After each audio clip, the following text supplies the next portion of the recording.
Okay, how to overcome a breakup. I've actually wanted to do this video for a long time. Before I get into this video, hit that subscribe button, guys, if you want to gain more confidence with women, with people, with life. And ultimately, you want to reduce your social anxiety and be more confident and succeed with your particular goals. So let me just make a disclaimer.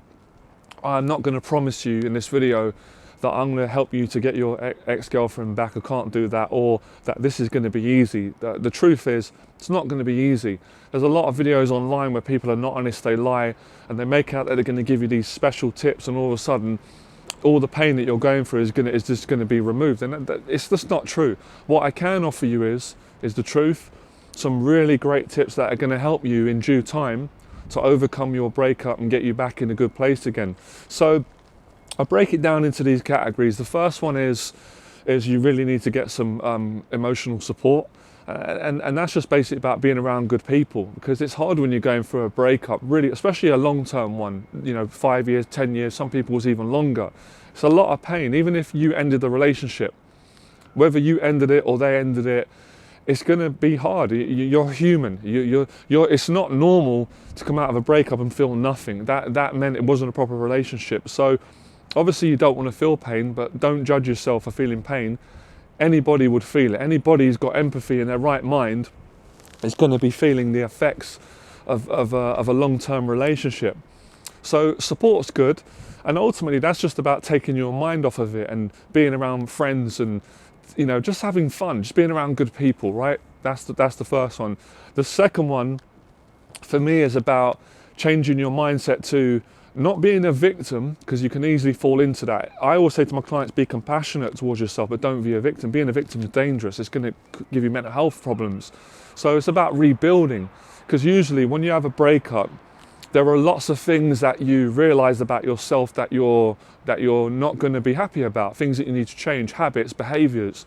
They're going to be things that maybe you were happy about. There's going to, make a point of learning from something negative and turn it into a positive. So sometimes when we come out of a relationship, we realize that maybe in a relationship you weren't being honest enough, you weren't speaking up when you needed to, you weren't having boundaries, or maybe you could have been kinder, you could have treated your partner better, or maybe you could have ended it earlier. There's many things that you can learn, right, that are going to be personal to you, that are from this relationship, that if you take these lessons on board, you're going to have a better life going forward, and you're going to eventually get a better relationship, right? Because I think for the most part, most people, I know not straight away, when you've been with someone for such a long time, you get used to that person. It's scary going out into the world again, being single. So at some point, you're going to want to meet someone again, and you're going to have to go through a process of rebuilding yourself back. In most cases, there's always, you're always going to have there's going to be a crash of self-esteem for both of you. That's just human nature. But it's where do you go from there? You can rebuild. A lot of people that have gone through bad breakups or long-term breakups that have been hurt and crushed have gone on to do great things in their life. Why? Because they applied the things I'm saying in this video, which is they learn about themselves. They didn't just blame the other. But try not to do that, right? Of course, there's going to be things that the other person did that you didn't like, but at some point you do want to move on and forgive. And obviously, it's not an ideal world, but if you can end on good terms, you can still care about each other and separate and go your separate ways, great. I know that's not always plausible. A lot of breakups, they end badly. One person's hurt more than the other, or they're upset. So there's going to be a process. If you get these people online, they say, stop thinking about you. You're not going to do that. You're not going to stop thinking about someone straight away. You're going to have to just go through that, accept that. You're going to be thinking about them. You're going to miss them. You're going to change your mind. You're going to think about getting back. You might make an attempt, but ultimately, you've got to make the right decision for the long term, I feel. If you know that the relationship weren't working, then you've done the right thing. Like, it's for the better. The pain that you're going through now has a purpose behind it. It's going to help you later on. You're going to realize that. So you don't want to go back into a relationship when you know it's a disaster and the person ain't going to change, or they're not going to change certain behaviors. You're not going to change. So, it's a whole moving forward mindset, which is part of the rebuilding process. Now, the rebuilding process for me is the bit that is the fun bit.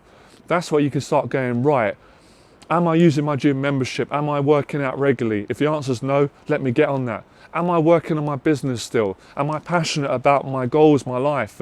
Or am I spending time with all these questions that maybe you weren't forced to answer when you're in this relationship, now you've got the chance to do it. Now you've got more time. At least now you're single, you can work it. Now, obviously everyone's different. I've worked with clients that have gone through a breakup and they immediately want to start dating again, which is fine. It's your choice, and they want to meet someone. Some people need more time. They might say, no, I don't want to date yet. Like, that's the last thing I want. So do what's right for you. If you've got to go and soul search and find yourself and travel, do that. Do what makes you happy. If it's a question where you don't need to do all these things I've said, you just got to start dating again, you've got to get back out there, start interacting with them and get over your fears, then do that. And by all means, if you need help and you need a mentor, get in touch with me for confidence dating and relationship coaching, and I can help you with that. So I would say this is most of it, and it's going to be a process, like I said, swinging between the different tips back and forward. But yeah, you really want to try and get your mind off of this, and you don't want to just sit around in pain, feeling sorry for yourself or getting angry, getting upset. And you really want to work at a long-term goal. You can get to a place where you can forgive your partner, you can wish them the best, you can forgive yourself, you can learn the lessons, and obviously this is a big part. I think you're probably going to do it naturally. Appreciate what you had, because it's easy to say, well, I've been in a 10-year relationship, it's been a total failure, but usually that's not entirely true. There would have been a lot of moments where you were happy at the start. So value those happy moments, right? Because time, obviously moments come and go, and that's all we really got to hold on to, or at least to value. So value the negative and the positive. Have this good attitude. Keep moving forward.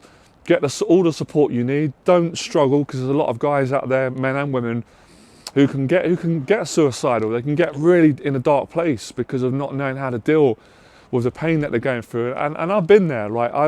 I've gone through this myself, and I've come out the other side and succeeded, and I've helped many clients through it. It's not an easy thing, but you can do it. So that's it. That's the best of my knowledge, what I can give you today.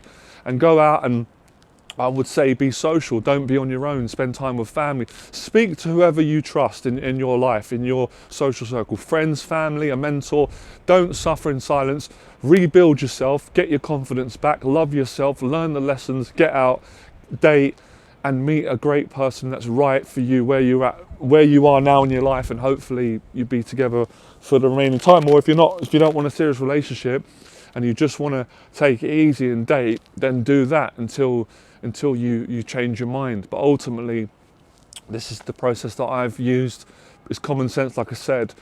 It's not a quick fix, but there isn't a quick fix out there. Those that claim they're not being honest, and I'd rather be honest and get you success in the long run, all right? Speak to you soon. Let me know in the box below what tips helped you, any more questions you've got, and I'll answer them, all right?